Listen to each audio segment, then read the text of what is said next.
Hello, everybody, and welcome to yet another edition of the Middle Georgia Spotlight. I'm your host, Jack Ellis. Happy holidays to you all. Joining us in the spotlight this week is Dave Oedel, who is a professor of constitutional law at Walter F. George School of Law here at Mercer University.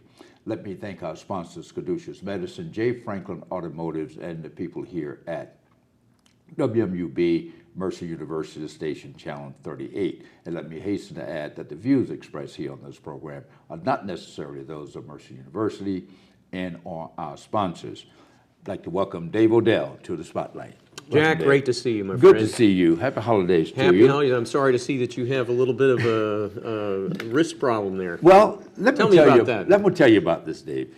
I invited you here to talk about the Constitution and what's going on with the impeachment and constitutional law which you teach. I want to talk to you about my own rights, my Constitution rights.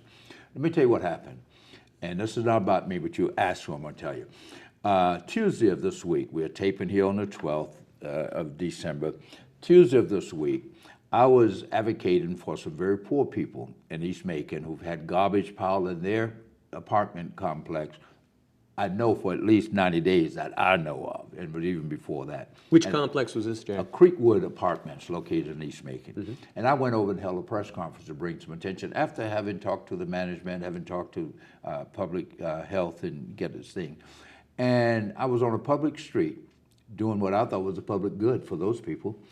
And they said I was trespassing on their property, which I wasn't. The Macon police, the Bibb County Sheriff came, arrested me, handcuffed me, and put the handcuffs on so tight, caused my circulation to stop, and my hand swollen up. So I went to the doctor, and he gave me this, and my hand is still swollen from that. So my rights were violated. I wasn't read my rights, number one. I wasn't booked, but I was handcuffed very tightly behind my back, put in a police cruiser, taken to LEC, and before they could book me, I guess someone intervened, told them to take me back, but the damage had been done, and I'm expecting, and I'm demanding a public apology. So that's what happened to me. But that's tough, Jack, and I know that you've been a public advocate for many years, and it's surprising that people would try to stop you from your advocacy on issues of importance to the community, and one of them being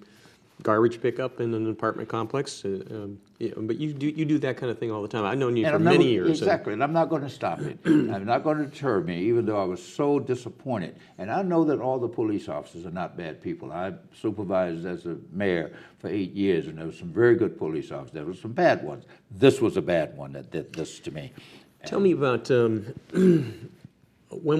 have you had any other occasion when you were arrested for any reason? You know, I'm glad you asked that, because the irony of this, and what I thought about when I was sitting in the back of that police car, I was 15, just before my 16th birthday, and I'd already lied about my age, so I was 16 on my, if you find the records, it would show 16, but I was 15. And this was in the fall, around, it was cold, I know. And I was attempting to go in, myself and 3 other guys, attempted to go into Crystal, which was located on Cherry Street at the time, where a little restaurant is located. That used to be a Crystal. And we attempted, this would have been 62. 61, we attempted to go in and get a cup of hot chocolate after a football game. And I was arrested for trespassing and put in a police car and taken to City Hall and ultimately wound up at the Stockade down on Poplar Street. So I'm sitting there in the back of this police car and saying, boy, this is a deja vu. And the same charges, criminal trespassing. And just to clarify, when you went into the Crystal, the reason that they were upset was because it was a segregation issue. We were protesting. Everything was going on around the country at that time, 61, 62, sit-ins. And so I decided to do my share, too. I wanted to be a part of it. And, of course, I was arrested. But the irony of it, it was a white police officer that arrested me back then. This was a black police officer, so we can't claim racism per se. But it's not funny. What I also thought about, Dave, is that I, as a former mayor, if I'm treated that way, and you knew who I was, how are you treating the average person? I mean, I told them that the handcuffs were too tight, and he tightened them even further. I heard them click again. I told him I was uncomfortable in the back seat of the car because of my height and everything, that I'm no threat. I'm not, let me sit up here. If you want to arrest me, arrest me. You don't have to do all this. But long story short, I feel that my rights were violated, my constitutional rights. They didn't read me my rights, number one. I had to ask, what am I being arrested for? And then he said, criminal trespassing. And I said, well, do I get to call my lawyer? Wouldn't allow me to make a phone call or anything. But that was it.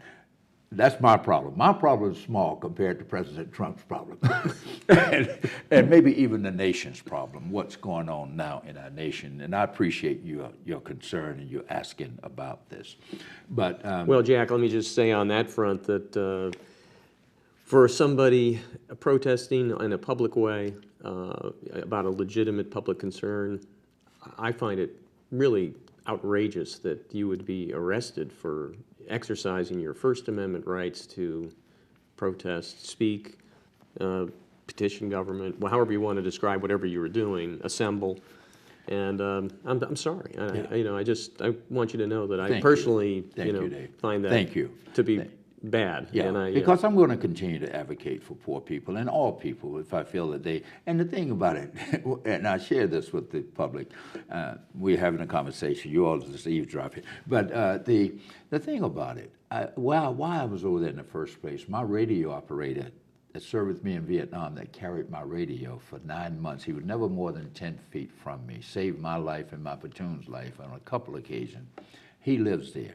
And I go over and visit him. He's a disabled veteran, Agent Orange has messed his body. I go over about every 2 or 3 months to check in on him, see if he needs anything, take him here where he needs to go.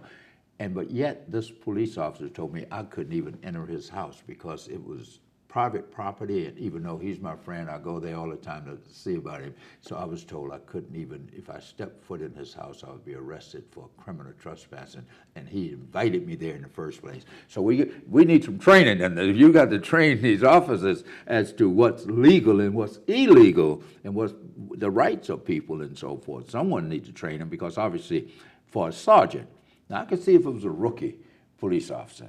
This was a sergeant in charge of other police officers that caused this to happen to me.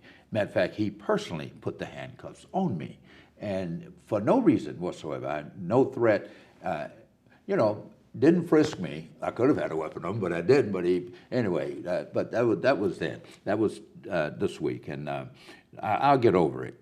But it's not. I want a public apology. I'm demanding one from the sheriff, and I don't know what I would do from there. But what I do know is that I hope it hasn't happened to anyone else. If it happened to me, the former mayor of the city, and he knew I was a former mayor, what in the world could be happening to a 16 or 17-year-old out there to get caught up? Because had I resisted anyway, he would have said, I'm resisting arrest, I'm, obstructing a police officer. So I cooperated with him, even after telling him, this is a public street.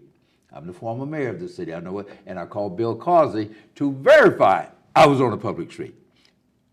Creekwood is a public street, and I was invited by a resident over there. So you can't tell me I'm trespassing when I've been invited, and I held a press conference on a public street. So it was a very unfortunate incident. Well, I do hope that Sheriff Davis does issue an apology, and a heartfelt one, and I hope that he can develop better training procedures for his officers. Yeah, and he can call you. You can tell him what the rights are, what people's constitutional rights are. Happy to.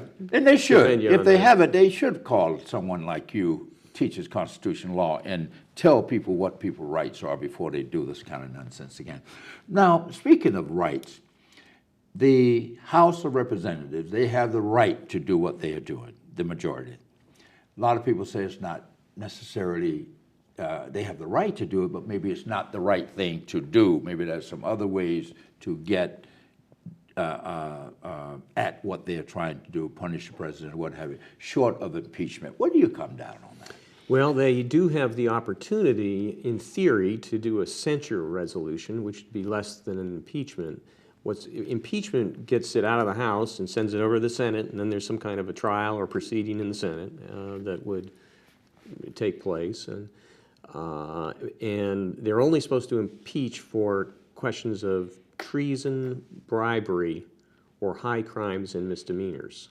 And they had talked about doing a bribery impeachment, but they didn't in the end do that. There are 2 articles they came up with. They came up with 2, and one of them is about abuse of power, and another one Obstructing Congress, I think. obstructing Congress, right? Is that the same as obstructing Justice? No, justice? it's different. Obstructing justice is an actual crime under the criminal books. Obstructing Congress is a different deal. Ordinarily, if a president refuses to give information to Congress, and Congress insists on it, then what you do is typically you go to court and you ask for a ruling as to whether the executive branch has to give the information or not. And the House has decided not to do that and is going to go right ahead with an impeachment, even though they didn't go to court. So that's kind of it's kind of questionable. It's kind of a rush. I mean, ordinarily you would say, well, go through the procedures and see what the court says. They didn't do that. Yeah. If you were advising the committee, the minority or majority who moved forward, if you were advising them, and they have constitutional lawyers like you, they had them testifying there from different universities, you could have very well been one. If you were advising them, would you advise them to go full bore impeachment based on the evidence as you know it, that's been presented so far that you are aware of? Would you advise them to go full bore with impeachment or to do something else? No, I wouldn't, and I wouldn't. I'm like there were 4 law professors that were brought up there. One of them was presented who said that he didn't vote for Trump, and I didn't vote for Trump either. But he also said that he thought that this is not a smart thing to do, and it's not a constitutional thing to do, because you got a weak case. Ordinarily, if you're going to go with the high crimes and misdemeanor kind of thing, you got to show some kind of crime or really something really serious. And I'm not sure that we see that. And I think they're making a mistake. And I think it's going to hurt the Democrats. But that's political. Yeah. Legally, I would say, no, I think this is unprecedented. We haven't seen somebody going for this low a bar to get an impeachment. We've only had 3 impeachments, basically, or close to impeachments in our history of presidents, and over like, I don't know how many years, 230 years or something like that. And it's just. It's rare, and the framers and founders set it up that way to be rare. So it's like the death penalty, if you will, yeah, for the president. And you're taking, it's the death penalty for the voters. I mean, you're taking it away from the voters. I mean, if the voters voted this way, you're basically trying to take away their franchise. And you got to have a really good reason to do that. I went through that. I had 2 recall efforts when I was the mayor, and they tried to take that away. Kind of a similar kind of thing. And of course we prevailed on both of those, but this is for the big enchilada, if you will, this thing. Now, back to Doug Collins, our representative, the minority leader, on that lawyer, House Judiciary Committee. Right. Is he winning or losing, in your opinion? Is he making a good argument? It sounds like he's gumming the system up, but I guess that's their politics. I don't know. It's hard to know. I mean, I'm not sure how he personally is coming across. I mean, he's a player for other reasons here in Georgia because he wants to be a senator. He could run in this free-for-all that's going to come up in November for the Senate seat with. So you think he's politicking somewhat? I'm not sure, but I wouldn't. I know that he's thinking about it. He's got to be thinking about it, and she's vulnerable. I think Kelly Loeffler's she could be picked off right away. I mean, what do you think will happen in the Senate? Speaking of the Senate, when this obviously the House, I think we can reasonably say that the House will vote to impeach. The Democrats will probably. Now it goes to the Senate. The Senate, that's the trial. Aspect of this. What happens there? Well, you got to get 2/3 of that Senate. That's 67 votes, and then right now the split is that there are 53 Republicans and 47 Democrats, or people lining up with those sides, and so you'd have to pick off a lot of Republicans to get an actual conviction and removal from office. So it seems unlikely. Well, why is it that the Supreme Court justice presides as opposed to the vice president, who normally presides over the Senate, or the majority leader? Why is the Supreme Court justice? Well, because the thought there is that the president and the vice president are kind of close together, and you don't want to have, you want some relatively neutral party to call the shots on procedural matters. Last time we actually had this go on, the Chief Justice was very hands-off and just kind of let the thing go for the most part, you know. And, but he doesn't have any power. He can't stop it. If the process starts, he just procedurally tell people what they can and can't say. Yes, right. Yeah, he's not calling the shot. It's ultimately the vote of the. You can need 67 votes, so it's that's what you need. So now, he sits like a judge. If an objection is given, he can say objection. Yeah, and like the jury is the Senate. Okay, got you. So. A lot of people would say then, this is an effort in futility. You know that the Senate is not going to convict them, but the House feels that they have a constitutional obligation. I'm sure some politics in there somewhere, but they feel that they have a constitution that he has violated laws and procedures that would warrant an impeachment. Yeah, that's the theory. You know, I look at it and I think, where's the high crime? I mean, you know, you show me a real crime. The fact that they backed off of bribery shows to me that they really didn't have, because bribery is a real crime. And they talked about putting bribery in, and then they didn't do it because the evidence didn't show bribery. Because in order to show bribery, you've got to show intent to actually affect a particular kind of corrupt result. And what Trump presumably would do in this Ukraine situation would be say, you know, look, I had a lot of good reasons for doing this. And so that kind of takes away the intent. He's got a lot of good things to say about, you know, I was trying to stop corruption in Ukraine, I was trying to clean up the 2016 campaign messes and whatever. I mean, he's got plenty of reasons. So he probably has mixed motives, I'm sure. But, you know, but even if you have mixed motives, that doesn't mean that as a president, look, at every president has got to be thinking politically, especially a first-term president. It's got to be thinking somewhat politically about their reelection. And, you know, I mean, I bet that was on his mind, but that doesn't make it impeachable. You wear a hat, in addition to being a law professor, you are called upon to do a lot of political analysis when different elections. I've seen you on TV. How does this affect Joe Biden, in your opinion? How does he come out of this? Because this whole thing started about his son, Hunter, getting that $50,000 a month on a board for a gas company that they say he didn't know anything about gas. How do you think it will affect him as a candidate? At the end of the day, how do you think he will? Well, I would have thought that it would have really destroyed him as a candidate, but at the moment, he seems to be hanging in there in the polls. So, I mean, I generally think that Biden has got various problems. Before this? Aside from this, I mean, he's a little, he's getting old. I mean, you know. Well, to some extent, but you're with the program. He's a little scattered, and you know, and I could be scattered too, and all that. But I mean, if this guy's running for president, he's 78.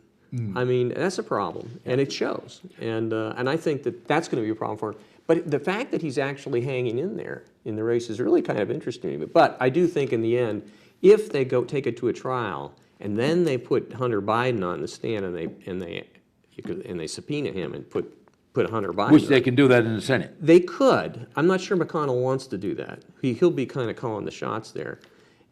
He might not want to. He might want to do this very quick. I think that's what I'm hearing today. But if he wanted to, and I think what Trump wants to do is put Hunter Biden on the stand, and you say, hey man, you know, what were you doing? And that's not going to go real well, and I think that could really tank Biden's candidacy. Who benefits, in your opinion, if Biden tanks? Is it Gorbachev? What's the latest name from Minnesota? Klobuchar? Klobuchar. Is it her? Is it? I don't think Elizabeth Warren. I don't think it's Bernie Sanders because. Well, the funny thing is that Bernie Sanders has been kind of popping up in the polls a little bit. I mean, you know, as old as he is, he just had a heart attack and all that. I mean, you know, he's doing okay, you know. and Buttigieg has actually kind of gone down a little bit recently. But he's a player. You know, they're all in the game. I don't know.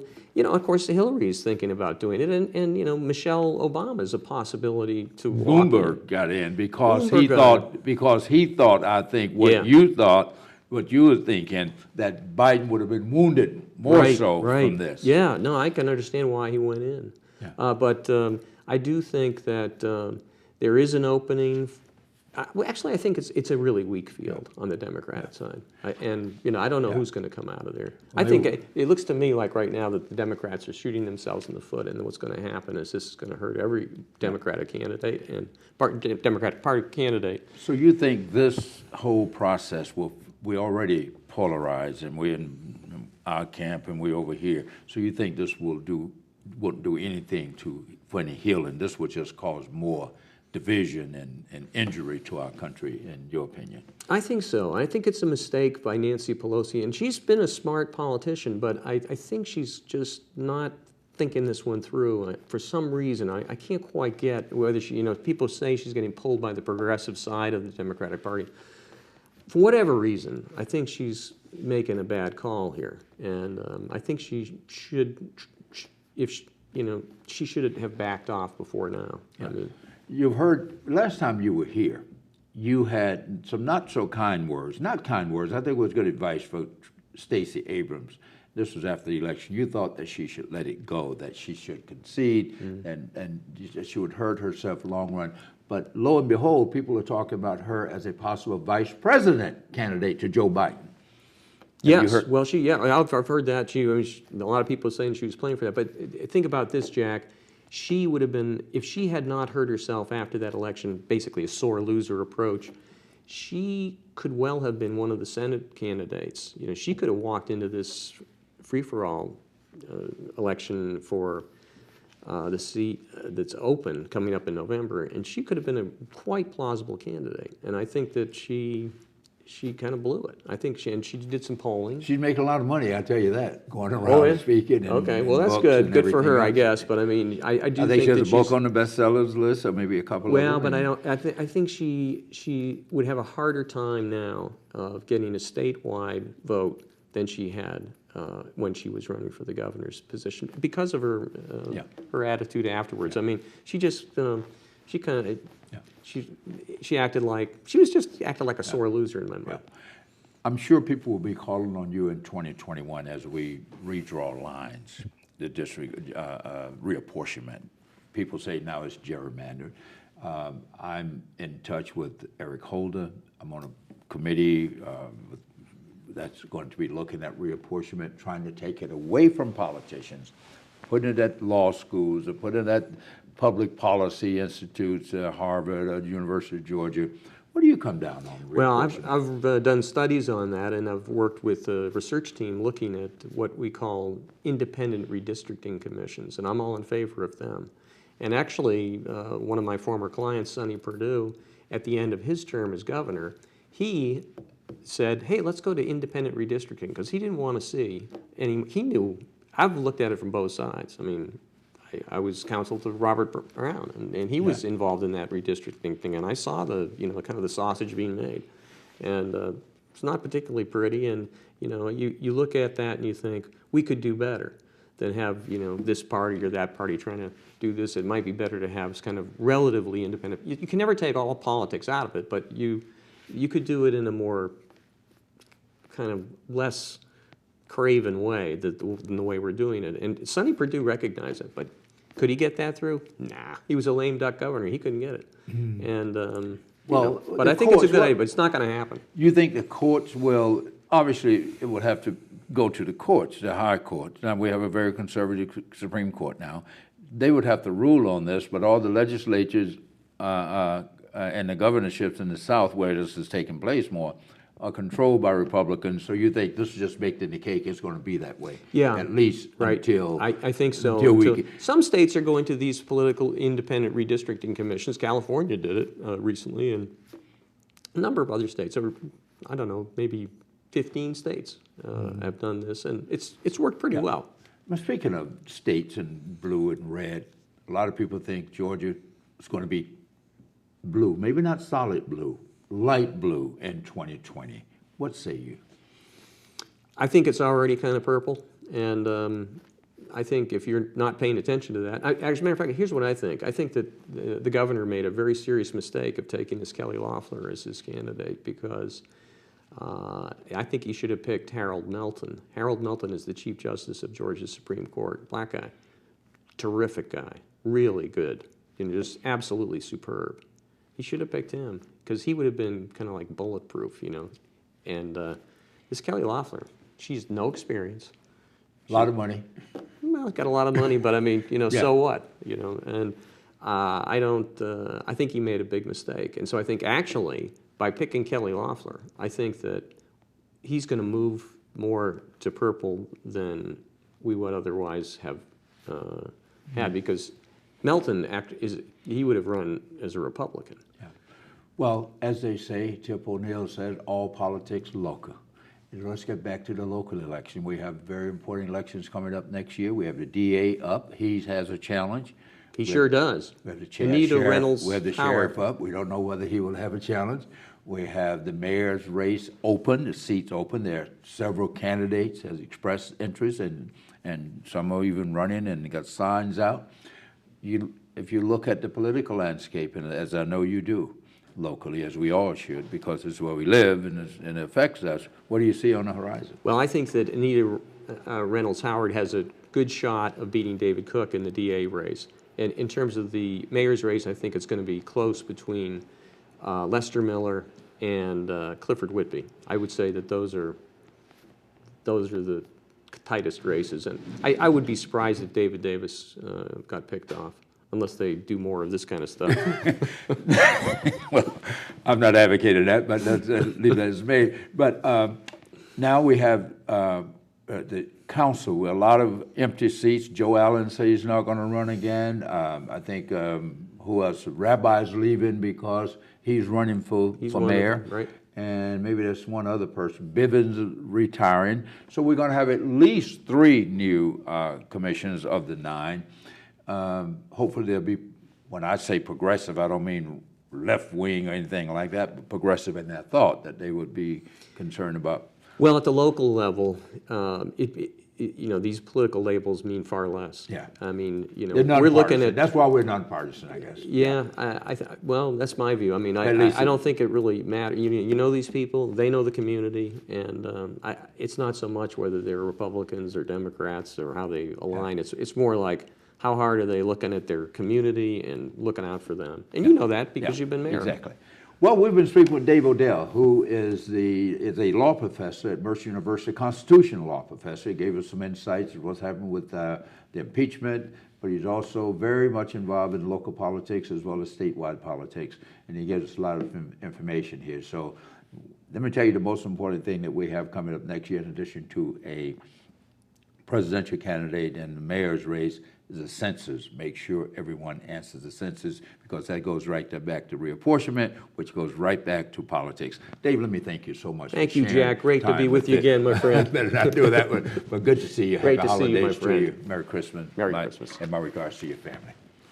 Mine to you as well. And we thank you all for joining us here this week. Until next week, I'm your host, Jack Ellis, wishing you a very happy holiday season. Merry Christmas, Happy Kwanzaa, Happy Hanukkah, and everything else that you celebrate, and a prosperous new year. Until next year, I'm your host, Jack Ellis. Goodbye.